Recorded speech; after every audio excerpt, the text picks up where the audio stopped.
ಮತ್ತೆ ಅದೇ ರೀತಿಯಾಗಿ ಮೀಟಿಂಗ್ ಆಗ್ತದೆ ಮೆಸೇಜ್ ಮಾಡಿ ಮುಖಂಡರಾದ ರಮೇಶ್ ಅವರು ಆಗಮಿಸಿದ್ದಾರೆ, ಅವ್ರಿಗೂ ಸಹ ಸ್ವಾಗತವನ್ನು ಕೊಡ್ತಾ ಇದ್ದೀವಿ. ಮತ್ತು ಕಾರ್ಯನಿರ್ವಹಣಾಧಿಕಾರಿಗಳು ಆಗಮಿಸಿದ್ದಾರೆ, ಅವ್ರಿಗೂ ಸಹ ಸ್ವಾಗತವನ್ನು ಕೊಡ್ತಾ ಇದ್ದೀವಿ. ಸಂಘದ ಅಧ್ಯಕ್ಷರಾದ ಶ್ರೀರಾಮಪ್ಪ ಮತ್ತು ಎಲ್ಲ ನಮ್ಮ ಸಂಘಟನೆಯ ಮುಖಂಡರು ಎಲ್ಲರೂ ಬಂದಿದ್ದಾರೆ, ಪದಾಧಿಕಾರಿಗಳು, ಕಾರ್ಯದರ್ಶಿಗಳು, ಅಧ್ಯಕ್ಷರು ಎಲ್ಲ ಬಂದಿದ್ದಾರೆ. ನಮಗೂ ಸಹ ಸ್ವಾಗತವನ್ನು ಕೊಡ್ತಾ ಇದ್ದೀವಿ. ಮತ್ತು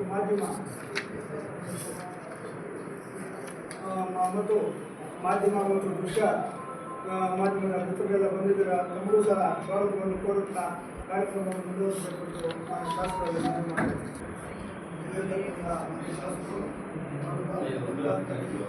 ಹಾಗೂ ಇತರೆ ಎಲ್ಲ ಅಧಿಕಾರಿಗಳು ಮಾಧ್ಯಮಿಕರು ಏನು ನಾವು ಪ್ರತಿ ವರ್ಷ ಶಿವಾಜಿ ಜಯಂತಿಯನ್ನು ಬಹಳ ಅದ್ದೂರಿಯಿಂದ ಮಾಡ್ತಾ ಇದ್ವಿ. ಈ ವರ್ಷವೂ ಇದರ ಪ್ರಕಾರ ಮಾಡಬೇಕು ಅಂತ ಏನು ಅಂದರೆ TAPC ಹಾಗಾಗಿ ಏನು ಅಂದರೆ 11 ಗಂಟೆಯಿಂದ 11 ಗಂಟೆ ನಾನು ಒಂದೇ ಒಂದು ಬಿಟ್ಬಿಟ್ಟಿದೆ. ನಾವು ಉತ್ಸವದಲ್ಲಿ ಒಂದು ಕಾರ್ಯಕ್ರಮ ಮಾಡ್ತೀವಿ. ಎಲ್ಲ ಕಾರ್ಯಕ್ರಮಗಳಲ್ಲಿ ಇದೊಂದು ಕಾರ್ಯಕ್ರಮ ಅದ್ದೂರಿಯಾಗಿ ಮಾಡಬೇಕು.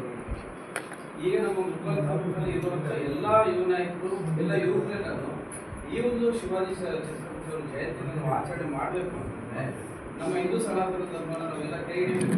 ಅದ್ರ ಜೊತೆ ಒಂದು DJ ಬೇಕಾಗಬೇಕು ಅನ್ನೋದು ಎಲ್ಲ ಹುಡುಗರ ಒಂದು ಒತ್ತಾಯ. ಹಿಂದೂ ನಾನು ನೋಡಿ ಹಿಂದೂ ಸಂಪ್ರದಾಯ ಪ್ರಕಾರ ಮೊದಲು ತಮ್ಮದೇ ಇತ್ತು, DJ ಇರಲಿಲ್ಲ. ಅವಾಗ ಟೆಕ್ನಾಲಜಿ ಇರಲಿಲ್ಲ. ನೀವು ನೋಡಿದ್ರಲ್ಲ, ಕಂಪೈಲು ಗೀರ್ಗಾಸೆಗಳು ಇವೆಲ್ಲ ಸೋಲ ಎಲ್ಲ ಇತ್ತು. ಬೇಕಾದ್ರೆ ಕತ್ತರಿಕೆ ಹೋಗಿ ಬಗ್ಗೆ ಡ್ಯಾನ್ಸ್ ಆಡ್ಕೊಂಡು ಈಗ ಟೆಕ್ನಾಲಜಿ ಹೋದ್ರೆ DJ ಬಂದಿದ್ದು. ಈಗ ಅಡ್ವಾಂಟೇಜ್ ಎಷ್ಟಿದೆಯೋ ಡಿಸ್ಅಡ್ವಾಂಟೇಜ್ ಅಷ್ಟೇ ಇದೆ. ಈ ಒಂದು DJ ಇಂದ ನಾನು ಹೇಳ್ತೀನಿ, ಶಾಸಕನಾಗಿ ಹೇಳ್ತೀನಿ, ಕಾಂಗ್ರೆಸ್ ನೀವು ತಮಿಳುನಾಡಿಂದ ಶಾಸಕರ ಗಮನಕ್ಕೆ ಈ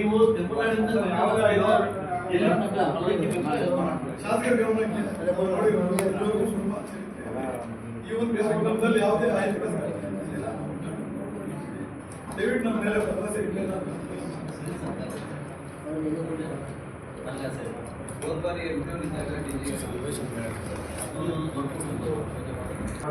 ಸರ್ವಜ್ಞ ಜಯಂತಿನ ನಾವು ಶ್ರದ್ಧಾಭಕ್ತಿಗಳನ್ನು ಆಚರಣೆ ಮಾಡ್ತಾ ಇದ್ವಿ. ಅದೇ ರೀತಿಯಾಗಿ ನಾವು ತಾಲೂಕು ಆಡಳಿತ ಯಾವ ರೀತಿ ಕರೆ ಕೊಡುತ್ತೋ ಅದೇ ರೀತಿಯಾಗಿ ನಾವು ಆಚರಣೆ ಮಾಡ್ಕೊಂಡು 20ನೇ ತಾರೀಕು ಇಲ್ಲೇ ತಾಲೂಕು ಆಡಳಿತದಲ್ಲೆಲ್ಲ ಬರ್ತೀವಿ ಸರ್. ಎಲ್ಲ ಸಹ ನಮ್ಮ ಮುಖಂಡರುಗಳು ಹಾಗೂ ನಮ್ಮ ಎಲ್ಲ ಒಂದು ಆಚರಣೆ ಮಾಡ್ತೀವಿ. ನನಗೆ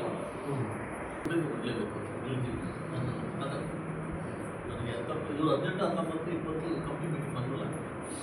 20 ಜನ ಶಾಸಕರಿಗೆ ಕಂಪ್ನಿ ಮೀಟಿಂಗ್. ಅದರಿಂದ ನಾನು ನಿಮಗೇನು ಧಕ್ಕೆ ಆಗಿಲ್ಲ. ಅಧಿಕಾರಿಗಳ ಸಭೆಯಲ್ಲಿ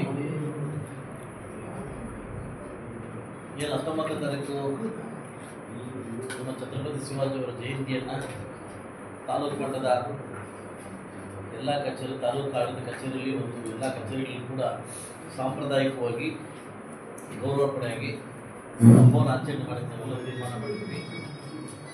ಎಲ್ಲ ಸಂಘಟನೆಗಳು ಒಟ್ಟುಗೂಡಿ ಮತ್ತೊಂದು ದಿವಸ ಮಾರ್ಚ್ 3ನೇ ತಾರೀಕು 3ನೇ ತಾರೀಕು ವಿಜೃಂಭಣೆಯಿಂದ ಮಾಡಬೇಕಂತ ಏನು ಅವರ ಆಸೆಯನ್ನು ವ್ಯಕ್ತಪಡಿಸಿದ್ದಾರೆ.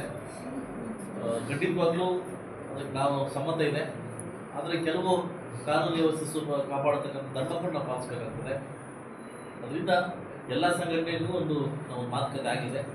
ನಾವೆಲ್ಲ ಒಂದುಗೂಡಿ ಮುಂದಿನ ಆಲೋಚನೆ ಮಾಡಿದ್ರೆ ಖಂಡಿತವಾಗ್ಲೂ ಹಬ್ಬವನ್ನು ಅದ್ದೂರಿ ಆಚರಣೆ ಮಾಡಲಿಕ್ಕೆ ನಾವು ಸದಾ ಸಿದ್ಧವಾಗಿದೆ ಅಂತ ಹೇಳ್ತಾ, ಅದೇ ತಾರೀಕು 20ನೇ ತಾರೀಕು ನಮ್ಮ ಸರ್ವಜ್ಞ ಜಯಂತಿಯನ್ನು ಕೂಡ ಎಲ್ಲ ನನ್ನ ಮುಖಂಡರುಗಳ ಪರವಾಗಿ ಹಾಗೂ ಎಲ್ಲ ನನ್ನ ತಾಲೂಕು ಮುಖಂಡರ ಪರವಾಗಿ ಬಂದು ಅವ್ರ ಜೊತೆ ಮಾತಾಡಿ ಅವರು ಸಹ ನಾವು ಬಂದಿದ್ದಾದ ಮೇಲೆ ನಮ್ಮ ತಾಲೂಕು ಆಡಳಿತ ಅಧಿಕಾರದ ಅವಧಿಯಲ್ಲಿ ಒಂದು ಜಾತಿ ಕೀಳು ಒಂದು ಜಾತಿ ಮೇಲು ಅಂತ ಮಾಡ್ತಕ್ಕಂಥ ಯಾವುದೋ ಕಾರ್ಯಕ್ರಮ ನಮ್ಮಲ್ಲಿಲ್ಲ. ಎಲ್ಲ ಜಾತಿಗಳು ಕೂಡ ಸರ್ವ ಜನಾಂಗೀಯ ಶಾಂತಿಯುತ ಪ್ರಕಾರವಾಗಿ ಎಲ್ಲ ಒಂದು ಜನಾಂಗ ಕೂಡ ನಾವೆಲ್ಲ ಒಂದು ಧರ್ಮ ಮತ್ತು ಆಚರಣೆ ಮಾಡೋ ಧರ್ಮ ಆಗಿದೆ. ಅದರಿಂದ 20ನೇ ತಾರೀಕು ಇದೇ ಆಡಳಿತ ನಮ್ಮ ಕಚೇರಿಯಲ್ಲಿ ಸರ್ವಜ್ಞ ಜಯಂತಿಯನ್ನು ಮಾಡಲಿಕ್ಕೆ ಕೂಡ ಇಡೀ ನಮ್ಮ ತಾಲೂಕು ಎಲ್ಲ ಅಧಿಕಾರಿಗಳು ಒಟ್ಟುಗೂಡಿ ನಾವು ತೀರ್ಮಾನಿಸಿದ್ವಿ. ಸೊ ಅದಕ್ಕೆಲ್ಲ ಮಾಧ್ಯಮ ಮುಖಾಂತರವಾಗಿ ದಯವಿಟ್ಟು ಬಂದು 2 ಹಬ್ಬಗಳನ್ನು ತುಂಬ ವಿಜೃಂಭಣೆಯಿಂದ ಆಚರಿಸಬೇಕಂತ ನಮ್ಮೆಲ್ಲ ಬಂದು ಇದಕ್ಕೆ ಅಟೆಂಡ್ ಆಗಿ ತಮ್ಮ ಆಶೀರ್ವಾದ ಕೊಡಬೇಕಂತ ತಮ್ಮ ಈ ಮುಖಾಂತರ ಕೇಳಿದೆ.